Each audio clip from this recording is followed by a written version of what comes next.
2020 has been the year of pivoting, right? Pivoting, pivoting, pivoting. It's this word that everybody's throwing around. And it's crazy because I feel like everybody's using it and it's becoming a bit of a cliche for the year. But in business, we really do need to pivot and we really do need to figure out, okay, how are we going to adapt our planning moving forward? Because things have changed and they're continuing to change, as you know, and it feels like we're waiting for the next shoe to drop. And as marketers, we have to be very smart about that. And as content marketers, we need to be very smart about that. So it's been a very emotional and very raw kind of year. I think that goes without saying. But in case any of you forgot, there's some images here to remind you, right? So it's been an emotional year. It's been a raw year. It's just been a crazy year. And what's really interesting is that no matter where you are on the globe, it's that kind of year. So oftentimes we have in the United States a crazy year, but we have clients in Europe and oftentimes they're not necessarily feeling the same pain. We have clients all over in every single area of the globe. They're feeling the craziness. So it's not exclusive to us. And it's a very interesting time in history. So as crazy as it is and as stressful as it can be, think about that. You're really engaged in a part of history that is very unique. All right, there we go. Okay, so one thing I keep hearing from marketers is, I'm tired. And does this content stuff even matter anymore? And it's that kind of year. There's been a lot of soul searching, a lot of gut checks. Does my career really matter to other human beings? Does my work really impact other people? It's a natural question at a time like this. And I would absolutely say unequivocally, yes. In fact, the work you do, if you're a content marketer or you're a marketer who is part of the content process, the work you do matters even more. And let me tell you why. So with any complex sale, the majority of clients we work with are in the complex sales cycle, whether it's B2B or in the tech space and so forth. But this is very true for most complex products. Most sales required in-person engagement and education, whether it was getting on an airplane to go meet in person, whether it was setting a time aside at a conference like DigimarCon, where you could sit down together and talk through, here's what we have, let's meet and at least shake hands. There was always an in-person component. And then perhaps at the end of the sale, even a in-person sit down in a conference room and discuss it together. And that was just a given. Well, that all went away in 2020 and it went digital. Now, a lot of what we do has been digital. This is the year where it pretty much went 100% digital. So by all means, the digital content that you create matters to the person who's buying your product or service. Now, it's not just my opinion, and it's not because that's what we do for a living. There's statistics around this, around the 2020 world. So in 2020, and this is according to the B2B Content Preferences Survey, 67% of buyers said that they rely even more on content than they did in 2019.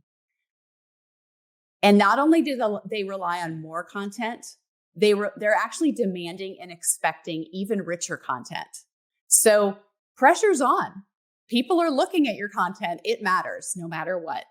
So how did content marketers respond to COVID? This is fascinating. So this is according to the B2B Content Marketing Benchmarks, Budgets, and Trends. It comes out every year from the Content Marketing Institute, Marketing Profs. And this was a very different report this year because there was a lot of different things that happened. So I loved that they actually really tailored this report to the reality of this year. So 70% of content marketers said that they changed their messaging strategy. That's no surprise, right? Like that's a given. I think everybody was floundering and needing to change their messaging. So here's where it gets pretty interesting and a little surprising. Only 31% re-examined their customer journey. Only 25% revisited their buyer personas, and less than 20% changed their KPIs or metrics. Fascinating. So, why was that? Think about that. Like if you fit in this realm, think about why you didn't change those things. And here's another interesting statistic. 51% said that their low content marketing success was due to strategy issues. So, okay, you don't look at your audience profiles, you don't actually change your strategy. Okay, then you're going to have issues. And we all know this. You have to be strategic to be successful in content marketing. So, it's easy to get down on ourselves and realize, oh, wow, it was such a tough year. And, even our marketing plan didn't do so well. Well, let's be real. Why was it that people didn't look at their personas? Why is it that they didn't adjust their KPIs? It's just simple. It's a matter of they just didn't have the time. It's just that simple. It's this guy with his head exploding, right? So even though we can't create more time in 2021, what we can do is adapt. So, and why is it that you need to adapt? Well, it's because 90 days is the new long term. So for 2021, you have to remember that, yes, and this is crazy for me to say, I'm all about the marathon, I'm all about the long game. Right now, 90 days is the new long term. It's just that simple. So this is what we're going to talk about today. We're going to talk about a marketing adaptation plan and looking carefully at your marketing and what you have planned and how you can really adjust things to be more strategic in 2021. Okay, so one thing I do want to call out is we do have a worksheet for this. So if you are interested in actually taking this afterwards, downloading the worksheet, you can do it now. It's up to you and follow along. But by all means, at some point, do it. I'll give you this code later as well. This has been really helpful for a lot of folks. We've used this with clients. We've used this with other people in the industry. And I am going to be actually reviewing this with you right now. You don't need the worksheet. So it's not critical that you have this. So by all means, listen before you go scrambling for the worksheet, because I think that it will still make sense, regardless. All right. So first thing is talking about which humans you're helping. The big question of who are we helping? Are we really making a difference? Zoom out, look at your customer and look at the humans that you're helping and look at what their year has been. And first thing first, get those audience profiles out, whether you call them personas, profiles, whatever you call them, bring them out, dust them off, get reacquainted. Now, obviously, these are probably personas and profiles that were done before 2020 hit, because we all know that most people did not revisit their personas. So take a good look at it, get re-familiar with your audience. And then what we're going to do is re-examine their buying criteria.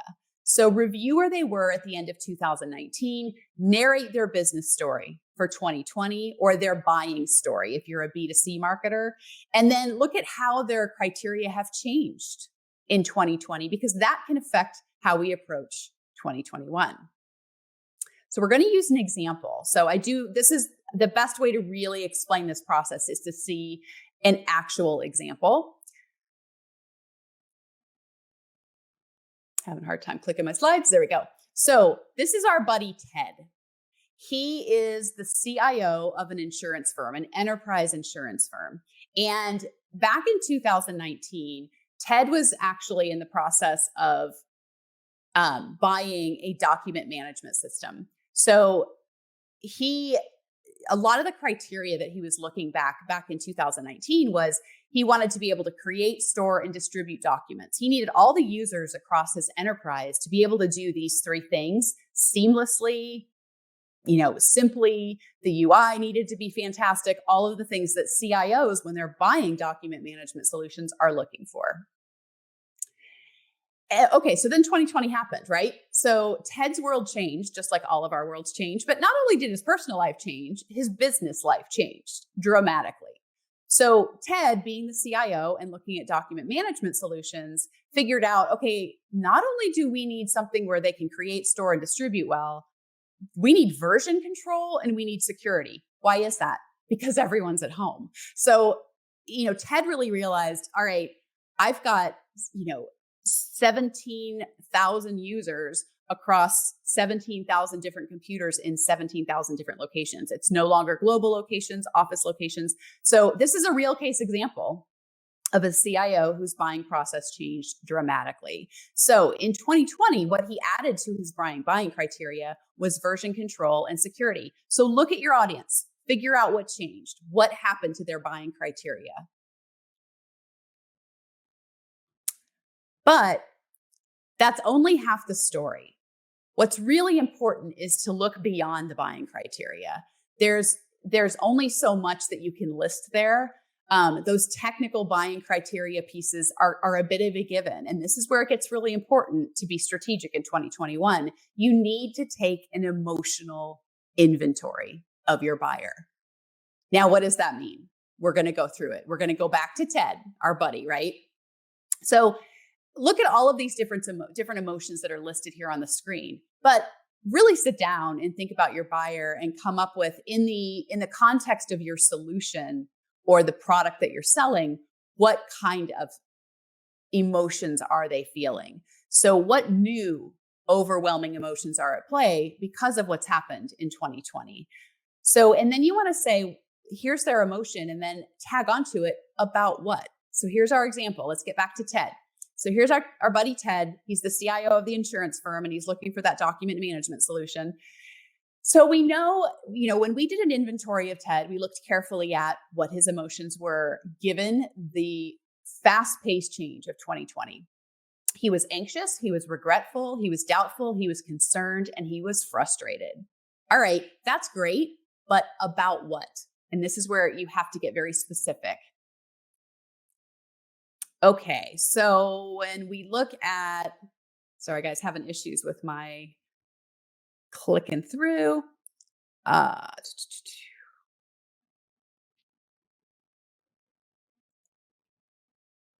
Okay, bear with me guys, bear with me. Okay, so he's emotional about what? So he's anxious, and you want to get specific about what? He's anxious about the volume of work at home users, and the documents are scattered and out of control. He's regretful. He's regretful that he didn't secure a document management solution sooner. This was on his radar already, and now he's a bit regretful. He's doubtful about making annual pricing commitments and asking for budgets. This is the time, this is the year where asking for money is a tough job. And then he's concerned about security leaks. Literally, for the CIO, for this buyer, security leaks will cost him his job. So now he has all these computers across the globe of all the users within his insurance firm that have to use the software, and security is a big issue. And then he's frustrated. He's frustrated with the user learning curve and the fire drill and urgency around this. Okay.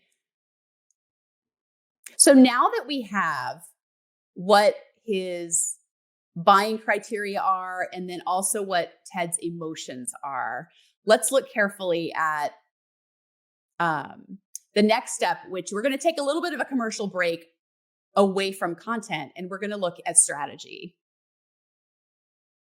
All right, so let me get there. Okay, so one of the surveys that came out a few years ago in 2017 was that that content marketers said that over 70% of us content marketers say we want content marketing to operate and be seen as an ongoing business process, not simply a campaign. Well, here's your chance, guys. If you're looking carefully at your buyer, and you're looking at your buyer from an emotional perspective, you're going to be able to sit at that table, and that strategy table, and really be able to lean in with some strategic ideas. So let's look at the example using Ted. So now that we have these emotions and we've realized what the emotions are, think about strategically what your company can do, not just what your content needs to do, but what your company can do to actually be competitive. So for example, he's anxious about all these work at home users. Well, how about a work at home dashboard in that document management solution? That's something that they can get cranking on, get moving on. That would be incredibly valuable to this guy. And then looking at why he's doubtful and asking for budget. What about more flexible pricing solutions? That's something that can come very, very easy if the executives just sit down and take a look at what the pricing options are now and what they could be. And then also he's frustrated with the learning curve and the fire drill and the urgency. So what about a 72-hour implementation? Is that possible? So bringing ideas to the table. A lot of content marketers do not think that strategy is their job, and they don't feel that they have a place at the strategy table. You do, because you're that close to your customer, or you should be. All right, so now let's get back to content. Let's get back to the fun stuff, right? So now that you have all of this information emotionally about your buyer, the next step is to really adapt your empathy. This is probably the most important part of what we're going to talk about today. So adapt your empathy, and this will directly affect the content that you plan for 2021. So look carefully at, okay, here's all of his emotions on the left, right, that we've talked about. Well, now you can create content that literally hits every one of those emotions. So we know that Ted is very anxious about all these work at home users. All right, so how about we make him more curious? You try to counteract that emotion with another emotion through your content. So let's make him more curious. Can we help him with a title of content? Perhaps it's a blog post that's called Control in the Chaos. Track every document in every home office. Okay, that might get Ted's attention, and he may get kind of curious about what you're talking about there because you're speaking his language. He's regretful he didn't do this sooner. Can we make him more hopeful? So the number of new users added this month, can you actually add that like a site ticker on the website? That's something that he would immediately think, oh, wait, so other people are doing this too. Other CIOs are adding this month. So I'm not the only one who waited this long. And then he's doubtful about making those budget commitments. Calculating a 30, 60, 90-day ROI. You may already have the ROI story, right? But you could just adjust it to basically speak the language of 2020. And then educating your execs about document management. You may want to update that if you already have it for educating them about document management with all of your work at home users. That would get Ted's attention. He's concerned about security leaks and that those things can cost him his job. So can we make Ted a bit more reassured and create content such as why work at home doesn't have to be a security nightmare? That's going to get his attention. You're speaking his language and you're speaking 2020 to him. And then he's also frustrated with the learning curve, the fire drill, the urgency. Can we make Ted a bit more excited about this purchase and explain to him and show him an example how company X streamlined their document management in less than 72 hours? Tell the story and tell a recent story. So some of this requires a little bit of clamoring to get content together, but it will be in your best interest to lock eyes with your customers in 2021. So again, and this again is the worksheet that I mentioned, and there's how you can get it. You're also welcome to reach out to me on LinkedIn. If you don't feel like texting, you can always reach out to me on LinkedIn or whatever, or email me. That's all at the end of the presentation. But if you're really looking at how do we lock eyes with our customer in 2021, I want to zoom out. I want to get a better view of where their head is. This is a great process to go through. We've been doing it with customers and our clients for a few months now, and we're really finding it to be a proven success. So let's talk through some actual examples of this emotional shift that happens in 2020 and how companies actually adjusted their content. And we're going to look at some good and not so good examples. So here's one from Florida Blue, and I hope no one is online from Florida Blue, but this is something that one of our writers, actually our editorial lead, received. And this was at the very beginning of COVID. So we're talking March, April, and they sent this email and it was in all red. And it was just the last few weeks have been trying times to say the least, exclamation point. They missed a space in there. We can't turn our proofreading eyes off. So the last few weeks have been trying times. If you've lost your job or lost your current insurance, Florida Blue is here for you. Okay, that sounds kind of nice. If there was ever a time to buy healthcare, it is now. This is so alarmist. Granted, we're in unprecedented times, but this is so alarmist. It's in red. It's screaming. It's got exclamation points. This does not feel like it's giving any new confidence to the buyer of insurance. So this is a great example of perhaps what not to do. And then looking at another missed opportunity, Peet's Coffee. So we're all drinking coffee, right? We're all at home. we're drinking coffee. Well, they had this running on social. And it's basically for their subscription boxes. Great idea, right? So 30% off your first subscription box, fantastic. However, wouldn't it have been a lot more relevant if they could tie this into the times that we were in, something like coffeeing in place, right? They could actually tie this in and make it a little bit fun, a little tongue in cheek, and feel, I think that's more bound to get the attention of the coffee buyer. Another great example of perhaps a missed opportunity was sandals. This was in March or April.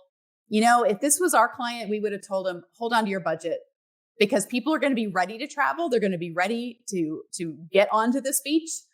But March and April is not the time for these display ads to be up. So that was just an interesting, and frankly, from a content perspective, this just feels a little tone deaf.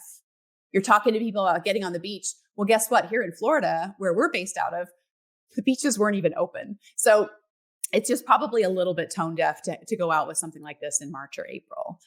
And then Uber, now we're moving into very, very well done content shifts. So this was actually something that's a company that moves people is asking you not to move.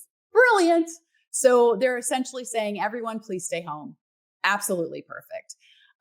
Haley and Aldrich. So this is a B2B example. And this was a case of Haley and Aldrich, to give you a little bit of background, they do workplace safety consulting. So you can guess they have a lot to say about this situation, right? So they actually put together a list of things that they were doing as a company for everyone on their email list. And they were sharing with everyone, here's what we're doing to make our workplace safer. And this is coming from people that are experts in workplace safety. So they were really trying to make that shift from an insecure buyer, office manager, whomever, to make them a bit more confident, to give them some information. And here's another great emotional shift. So this is for a company called Nutanix. They have enterprise cloud services. They have been for years a leader in getting people working from home very quickly. They already had this nut cracked. So in this recent time, they pulled together things like a blog post about, in case of emergency, press here, get work done anywhere, have employees working remotely on any device in under an hour. That's a fantastic statement that they can use. Nutanix does it and they can claim it. So they could be taking probably someone similar to Ted, that CIO that we talked about, and he may be feeling a lot less pressured and a lot more relief based on the content that they created. And our last example is from FedEx. So FedEx did a fantastic job speaking to small business during the pandemic and even now. And a lot of small businesses, their doors were shut. So they were feeling very defeated. FedEx created an entire content presence online that wasn't about FedEx at all. It was about how to restart, how to reopen, how to get your print orders going again, letting customers know that you're back in business, resources for small business. They had an entire resources area of their website. So very, very well done. And they moved those small business owners from feeling very defeated to feeling very empowered. All right. So that's the meat of what I wanted to talk about. But there's also other pieces of your content strategy that are important to review and revisit. And so part of it is your presence. So where are you putting that content? Where are you getting it out there? So one thing to look at is your channels. And for example, if you're in the B2B world, who were your warmest leads? What were the best customers that kind of fell out during 2020? Pause sales, on hold discussions. One-to-one can be incredibly valuable in this case. So email, of course, right? So something like that Haley and Aldrich example that we gave, it's the highest ROI. It's the most effective to this day. Email just doesn't get enough respect, right? But the other things that you can also look at are retargeting ads.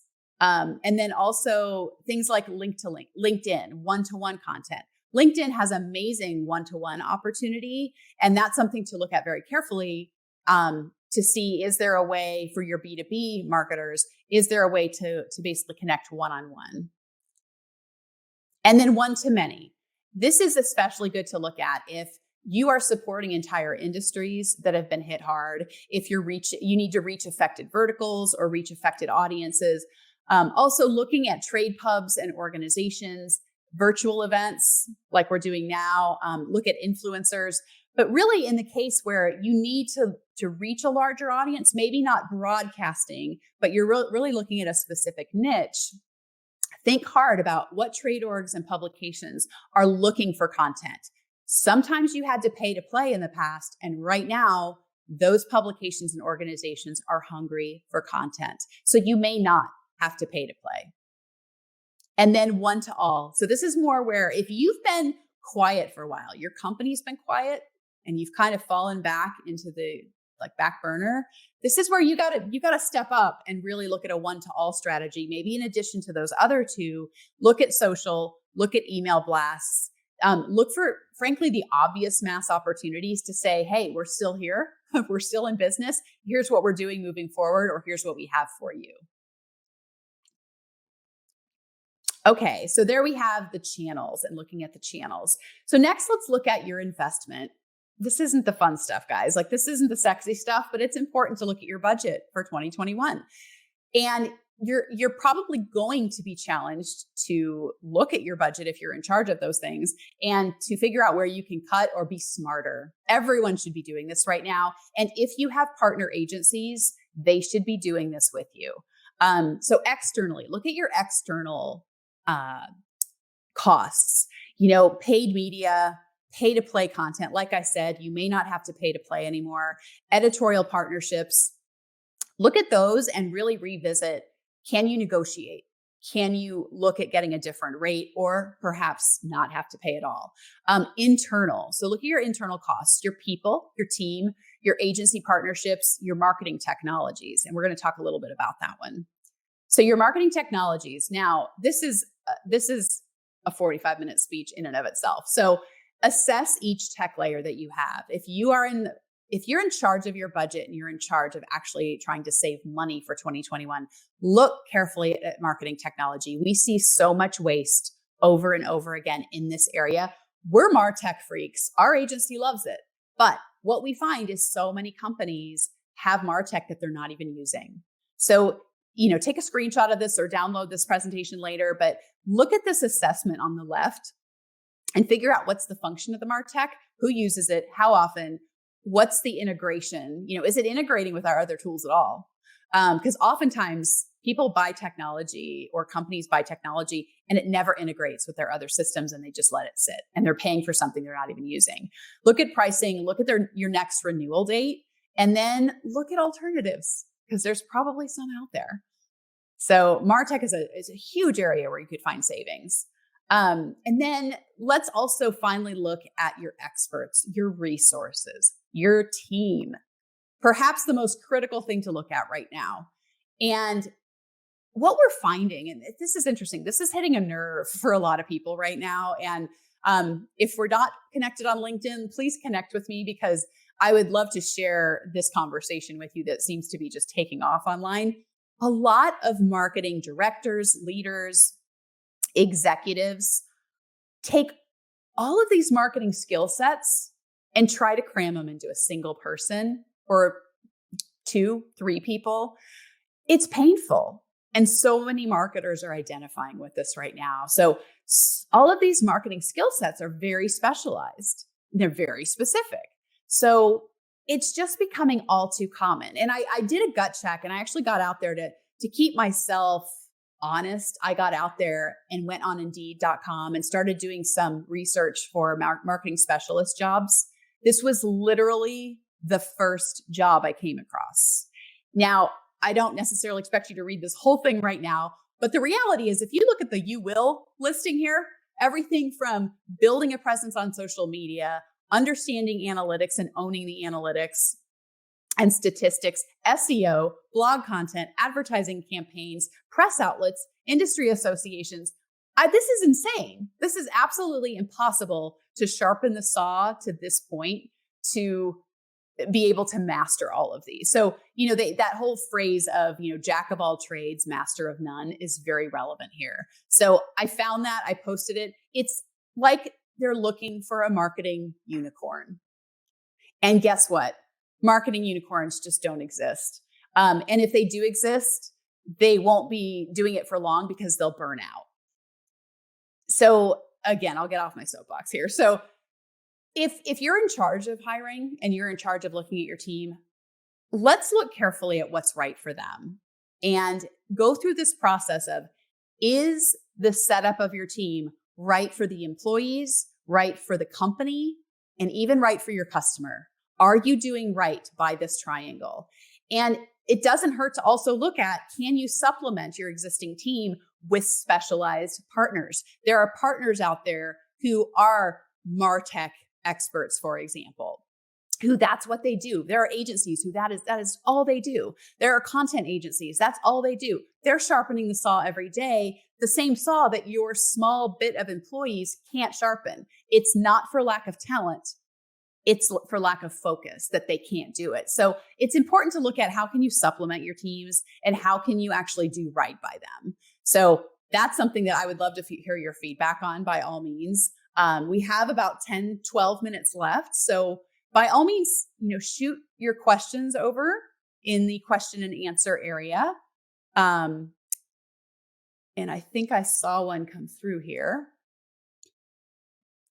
Okay. All right. Let me just review real quick. Okay. Oh, all right. Do you have any ideas to manage executive expectations when they expect that any small content change will instantly result in a flood of new leads? This is a common question. So what we have found works best is when you involve the executives in the process, in the strategy, and in the goals. Now, even if you haven't done that, so that's ideal, right? If you can do that, that is your ideal scenario. But you can also include them in the learnings. And if you try to create the illusion of being able to market with a magic wand, they're going to start expecting that. So you have to manage the expectations of your executives.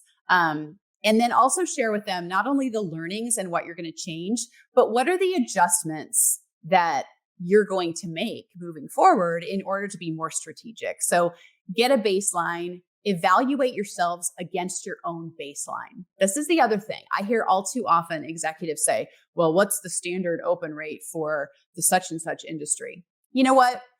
It's okay to have those numbers on hand, but don't hold yourself to those numbers. Look at your own baseline and start to measure against your own baseline. There's too many variables when you start looking at industry open rates and so forth. The variables are just too thick. So I hope that answers your question. I hope that helps. Okay, we have another question. Do you have any takes on Google Analytics version 4, which came out a few weeks ago, and how will it impact measuring content marketing efforts moving forward?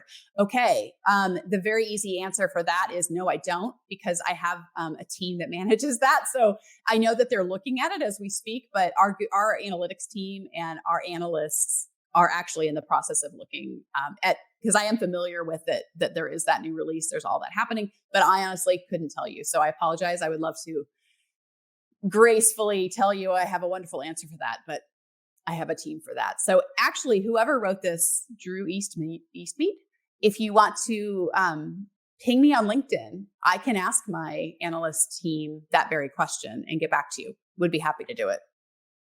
All right. Okay, he says, sounds good. Thank you. I appreciate it, Drew. Thanks for hitting me up with a hard question.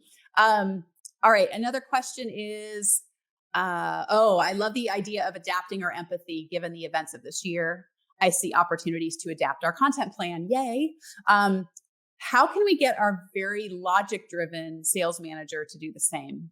All right, very common. Those sales managers, man. Sometimes they can just be all about the logic, all about the numbers, and not really be thinking about empathy. So one thing that we actually have this issue with one of our accounts. So I'm glad you asked the question. And here's the line I used. The opposite of empathy is apathy. So if you see your sales manager really demonstrating no empathy or brushing it off is typically more what it is. If they're brushing off the empathy, if they're not really paying attention to your ideas for changing out the content, changing out some of the email information that you're sending out, any of the messaging, that's really worthwhile to sit down and say, not being empathetic means you're being apathetic. And no salesperson ever, ever wants to be seen as being apathetic. Now, I will say you have to have a good relationship with your salesperson to say that and to have that conversation. So that's one thing. And I think it also holds true what we talked about earlier, involving them in the process, and in showing them when you're talking about adapting empathy, show them like that chart or that worksheet, put it on a whiteboard and show them the progression of your buyer. And in 2019, here's where they were. In 2020, their buying criteria changed. They also had some emotional shifts. Therefore, we propose changing up some of the content to lock eyes better with our customer. Most salespeople, when you line it up logically like that, it's like a logical approach to empathy, right? Crazy. So if you line it up like that, the bells are going to go off. Their eyes are going to light up. The eyebrows are going to go up, and they're actually going to start to understand, okay, I see why you're actually asking. So, okay. And another question is, I oversee B2B healthcare marketing for a small startup. Okay. That's probably right now a big challenge. It's me and one content marketer. What is one thing you would say I should be 100% doing with the very limited resources we have? All right. In all seriousness, this exercise that we just did and this literally can be you and that other marketer. I would challenge you to also bring in any salespeople within the organization that are frontline with your customer, any customer success managers. And if you're talking about a startup, bring in your CEO, bring in your owner, and the people that are on the front line with the customer. Go through this process. It doesn't take long. The audience profiling process for us with customers can take a while when we're starting from scratch.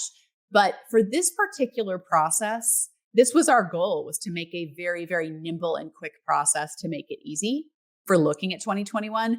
So I would recommend do this first and then look at your outcome and figure out, okay, so with our small team, what's mission critical?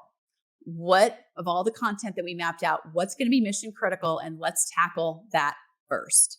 Then, because you're a small team and you're at a startup, you're going to be blindsided over and over again with people who think there's other content that's more important. So you have to be prepared to show the evidence of why you're prioritizing what you're prioritizing.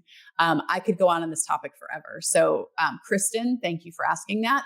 And I would also say, if you want to chat offline about this, happy to do it, because this is a reality that is not just true for startups. Crazy enough. You would think it would be, but I feel your pain. We've been there. And if you need someone to kind of help get some ideas in your camp moving forward, happy to do that. But I hope this also helped today.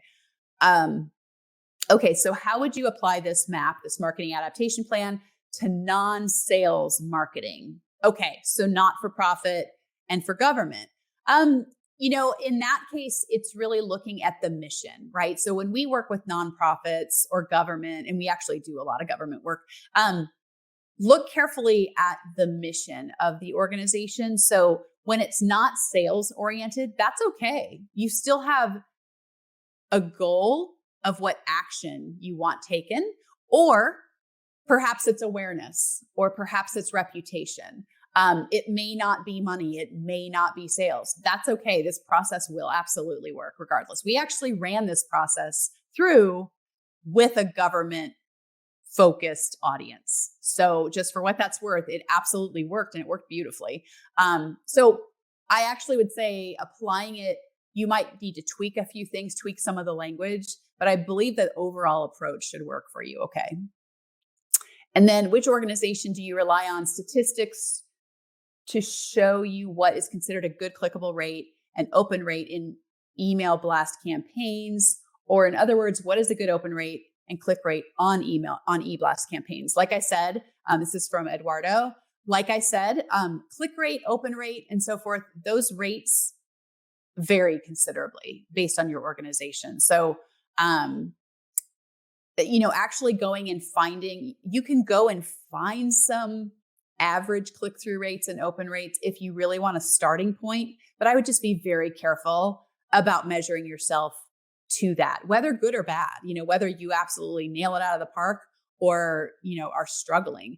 I think the best thing you can do is look at your own results and look at your baseline and see, okay, of the past few emails or even past single email that you have sent, what was your click-through rate? What was your open rate? And learn from yourself and learn. And then that's where you want to make those adjustments. You want to adapt. You want to change things up, share it with your executives. If your executives are challenging the open rate and they're upset that the click-through is not higher, well, come forward and don't be defensive. Just explain, here's what we set out to do. Here's what we learned. And even here's what we're suspecting. And here's what we're doing in the second email to actually address this. 9 times out of 10, executives are happy to see, oh, okay, you have a plan. And you've paid attention to the fact that this sort of fell flat of what we were all hoping for. That usually works beautifully. Okay, and I think we have time for one more. Okay. In terms of resources, indeed, we are a marketing team of 2. Here are the lot. Expected to manage and master everything from creative to analytics. How do we start to have the conversation with our executives about addressing this without it coming off as whining or complaining? All right, that's fair. Yeah, we don't want to come off as being defensive, but it really doesn't take a rocket scientist for an executive to see that if you try to be the jack of all trades, you will be the master of none. And you will have diluted results. So even if they feel like they have hired that marketing unicorn and they feel like, oh my gosh, this person can do everything, that person will not be able to sharpen the saw daily, be up to speed with the version 4 Google Analytics that were mentioned earlier. I think it was Drew. That person is not going to be able to stay on top of the day-to-day requirements for that specialty. So you have to really remind executives of that fact. You need to do it gracefully. And then also look at, some possible solutions, reprioritizing, reorganizing the team, perhaps. Obviously, none of us want to suggest actually removing people from the team right now. I think we're all a little sensitive to that, but look carefully at, can you supplement your existing team members and the talents that you have with your existing team with a partner agency or an outsourced partner? And that is typically a lower overhead. So that usually works out better. But you have to be strategic about that. You can't just go willy-nilly hiring agencies. You need to really find the right ones for the gaps that you actually find on your team. So I hope that helps. And I know we've only got a few seconds left. And I think that's, what is your take on gated content or drive leads? To drive leads. Oh, gated content, drive leads. A few years ago, it was all the rage, but I feel like it's being phased out. Oh my gosh, Drew. So this is like the biggest debate right now, right? So gated content, I would say if your lead list is abysmal, you've got to do gated content. I would say if you have a solid list, don't gate it because it's ticking people off, right? So most B2B, I know in the B2B space, a lot of buyers won't submit that information. The other thing is maybe don't shut the gate completely, but make it extremely easy. Maybe ask a single question like email only. There's lots of different ways to approach this one. Gated content, to answer your question though, I'm usually skeptical. And so I go in typically with clients as devil's advocate and in defense of no gate until I'm convinced otherwise. So good questions, Drew. You asked the good ones today. Yeah, okay. He says same here. Perfect. Excellent. All right. So I think that's it. I'm a minute over. Sorry, guys.